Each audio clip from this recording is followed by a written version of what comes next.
इसमें नहाने से आपका टूटा हुआ हाथ भी वापस आ जाता है और इस कुंड का 3 बूंद पानी पीने से आपकी पूरी प्यास मिट जाएगी। और ये कुंड ऐसा भी संकेत देता है कि हमारी पृथ्वी पर गंभीर आपत्ति आने वाली है। तो दोस्तों, इस कुंड को भीम कुंड के नाम से जाना जाता है। यह भीम कुंड मध्य प्रदेश के छतरपुर जिले से करीब 75 किलोमीटर दूर स्थित बाजना गांव में मौजूद है।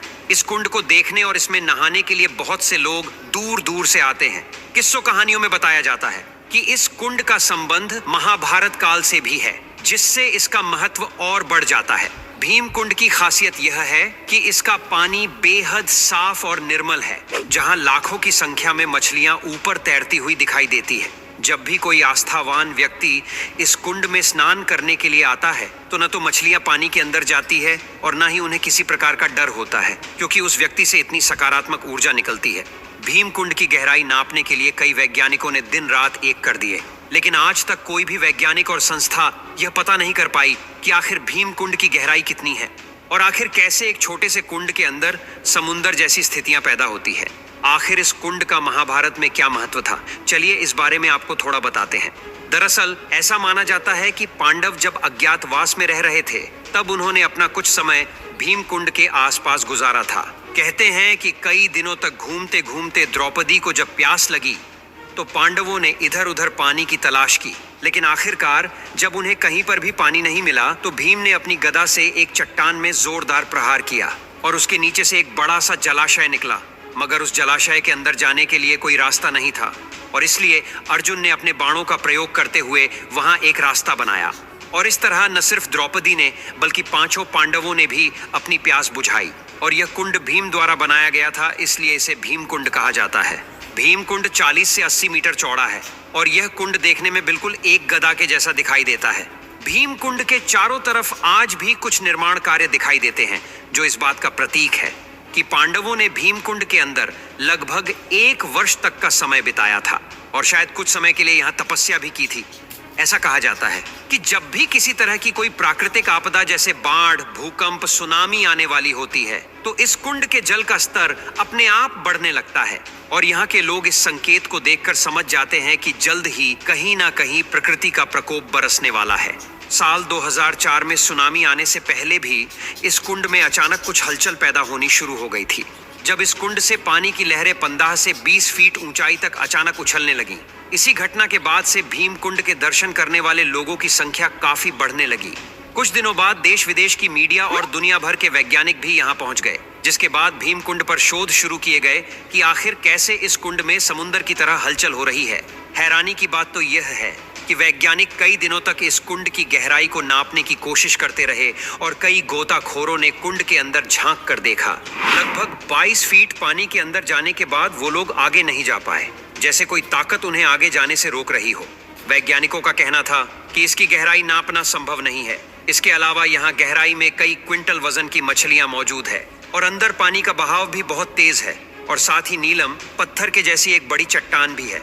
वैज्ञानिकों ने अपनी रिसर्च में आगे बताया कि जो मछलियां इस कुंड के अंदर मौजूद है, ठीक वैसे ही मछलियां समुंदर की गहराई में पाई जाती है। तो कहीं ना कहीं इस कुंड का संबंध समुंदर से मिलता जुलता है। कुछ समय बाद जब नेपाल और जापान में भूकंप आया, तब भी इस कुंड का जलस्तर अचानक से बढ़ने लगा था, जिससे यह कंफर्म हो गया कि प्राकृतिक आपदाओं से इस कुंड का कोई न कोई तो संबंध जरूर है। इस कुंड के पास में एक गुफा भी बनी हुई है, जिसमें शंकर जी का शिवलिंग विराजमान है। यहाँ पर आने वाले लोग इन्हीं की पूजा करते हैं। ऐसी भी मान्यता है कि इस कुंड में स्नान करने से सभी प्रकार के रोग दूर हो जाते हैं। इसलिए लोग इस कुंड का जल बोतल में भरकर ले जाते हैं, क्योंकि ऐसा भी कहा जाता है कि इस कुंड का पानी गंगा जल के समान पवित्र है। ऐसा कई सालों में देखा गया है कि गंगा के जल की तरह ही भीम कुंड के जल में भी कभी कीड़े नहीं पड़ते। ये एक अनंत स्रोत की तरह है, जिसका पानी कितना भी उपयोग में ले लिया जाए, लेकिन इसका स्तर कम नहीं होता। एक बार तो राज्य सरकार ने इस कुंड को खाली करने के लिए यहाँ वाटर पंप लगवाकर कई दिनों तक इसका पानी बाहर निकलवाया था, लेकिन इसके बावजूद भी भीम कुंड के जल स्तर पर कोई प्रभाव नहीं पड़ा। वो जितना पहले था, हजारों लीटर पानी निकालने के बाद भी उतना ही रहा। इसलिए लोग इसका प्रयोग पीने के लिए करते हैं। इस कुंड के अद्भुत जल के विषय में एक और चीज कही जाती है कि चाहे पीने वाले व्यक्ति को कितनी भी प्यास लगी हो, अगर इस कुंड का मात्र 3 बूंद जल भी उसने ग्रहण कर लिया तो इंसान की पूरी प्यास बुझ सकती है। इस कुंड से जुड़ी हुई एक और हैरान करने वाली बात यह है कि इसमें डूबने वाले व्यक्ति का मृत शरीर कभी नहीं मिल पाता। आमतौर पर जब भी कोई व्यक्ति पानी में डूब जाता है तो कुछ वक्त के बाद उसका शरीर फूलकर पानी की सतह पर तैरने लगता है, लेकिन इस कुंड में आज तक जो भी डूबा है उसका शरीर कभी भी बाहर नहीं आया है। लोगों का मानना है कि ऐसा इसलिए होता है क्योंकि इस कुंड में कोई तल नहीं है और यही कारण है कि इसमें डूबने वाला व्यक्ति सदा के लिए अदृश्य हो जाता है। जैसे कि इन तस्वीरों में आप देख सकते हैं कि भीम कुंड एक गुफा के अंदर बना हुआ है और यहाँ तक जाने के लिए गुफा में सीढ़ियां बनी हुई है। इस कुंड के अंदर पानी में जब सूर्य की किरणें पड़ती है तब पानी में इंद्रधनुष बनते हैं और वो दृश्य बेहद मनोरम होता है। वैज्ञानिकों ने जब इस कुंड की गहराई नापने का प्रयास किया तो उन्हें कुंड के भीतर 2 बड़े कुएं जैसे मिले, जिन्हें देखकर ऐसा लग रहा था जैसे कुंड के भीतर एक और बड़ा सा कुंड है।